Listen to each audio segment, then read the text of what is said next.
Bharatiya Janata party के पूर्व प्रदेश अध्यक्ष अरुण चतुर्वेदी ने आज सिविल लाइंस स्थित भाजपा लोकसभा कार्यालय में संकल्प पत्र को लेकर प्रेस वार्ता को संबोधित किया। चतुर्वेदी ने कहा कि संकल्प पत्र में मोदी की गारंटी और 25 साल का विजन है। उन्होंने कहा कि कांग्रेस के पास ना तो नेतृत्व है, ना ही दृष्टि है और ना ही विजन है, जबकि भाजपा के पास संगठन, विकास, सुरक्षा और विरासत है और इसके अलावा एक सक्षम नेतृत्व भी है। भारतीय जनता पार्टी का संकल्प पत्र मोदी की गारंटी कल पार्टी ने जारी किया है। उस संकल्प पत्र में 140 करोड़ भारतीय के सभी लोगों के विषयों को एड्रेस करने का पार्टी ने कोशिश की है। हम कह सकते हैं कि इस पूरे घोषणा पत्र को देखते हैं या संकल्प पत्र को देखते हैं तो दृष्टि में आएगा कि इसमें जहाँ 10 साल की भारतीय जनता पार्टी के नरेंद्र मोदी के नेतृत्व में शासन की लीगेसी है, वहीं 25 साल का विज़न इसमें है, वो भी स्पष्ट रूप से देखने में आता है। इसमें ध्यान में आएगा कि हम जब ये बात करते हैं तो 25 साल में हमने कहा कि अगले 5 वर्ष में एक गरीब के नाते से हर व्यक्ति को मकान की उपलब्धता पहले 3 करोड़ थी, 4 करोड़ लोगों को मिला, 3 करोड़ को और मिले। युवाओं के नाते से उसको मुद्रा योजना में पहले 10 लाख का लाभ मिलता था, 25 लाख रुपए तक का ऋण की बात उसमें की गई है। हमने अगले 5 वर्ष में 1 नेशन 1 इलेक्शन, जो एक बहुत बड़ा विदेश का विषय है, उसको करने की बात हुई।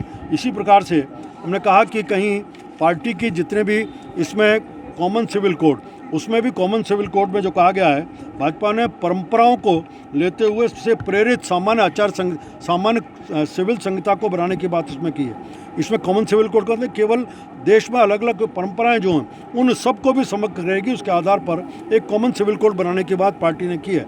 महिलाओं के नाते से जहाँ हमने लखपति दीदी पहले 1 करोड़ थी, बढ़ा करके 3 करोड़ का उसका लक्ष्य किया है। साथ साथ उनको घरेलू काम और छोटे छोटे कामों में जो अब तक लगती थी, कोई मंगोड़ी बनाने का काम, पापड़ बनाने का काम, इसके साथ साथ सर्विस सेक्टर में किसानों की सम्मान निधि का विषय, उनके फसल बीमा को स्पष्ट करना, उनकी एमएसपी को लगातार 10 सालों में लगातार बढ़ने का काम हुआ है, लागत कम करने का काम हुआ है। उस किसान को भी इसके माध्यम से आराम, व्यक्तियों को घर पे पाइपलाइन के माध्यम से गैस की उपलब्धता कराना, धीरे धीरे गैस की कीमत इसके माध्यम से कम होगी, इसको भी पक्का करने का काम किया है।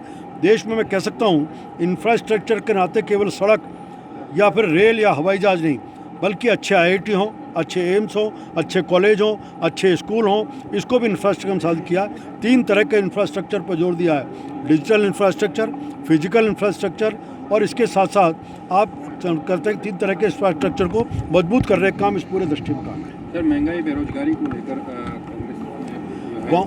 कांग्रेस अपने खुद के घोषणा पत्र को देखे, ऐसा लगता है कि कांग्रेस ने कहीं आज़ादी से पहले मुस्लिम लीग जिन मांगों को किया करती थी, उन्हीं मांगों के लगातार कट एंड पेस्ट करते हुए अपने घोषणा पत्र को जारी करने का काम किया है।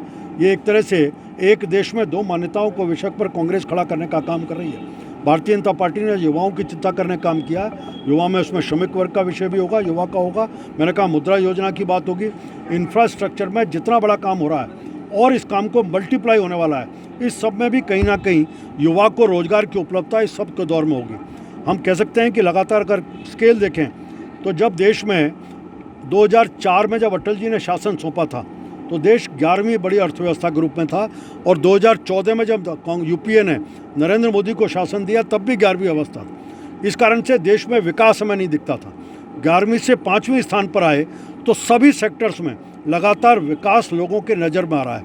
जब हम इससे 3 पे आएंगे तो विकास की गति और तेज होगी और चाहे महिला हो, किसान हो, श्रमिक हो, रोजगार हो, युवा हो, गरीब हो, इन सब के अपलिफ्टमेंट का दर्शन इसमें कोई दबाव नहीं, मैं स्पष्ट रूप से देख रहा हूँ। मेरा लगभग कोई 17-18 विधान को लोकसभा क्षेत्रों में जाना हुआ है।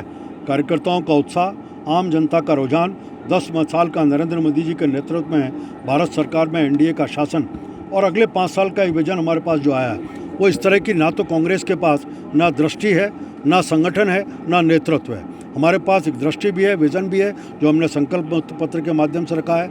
एक सक्षम संगठन हमारे पास है जो नीचे तक पहुंचा सकता है और एक सक्षम नेतृत्व हमारे पास है जिसके ऊपर आम आदमी का विश्वास है, विकास के नाते भी, विरासत के नाते भी, सुरक्षा के नाते भी।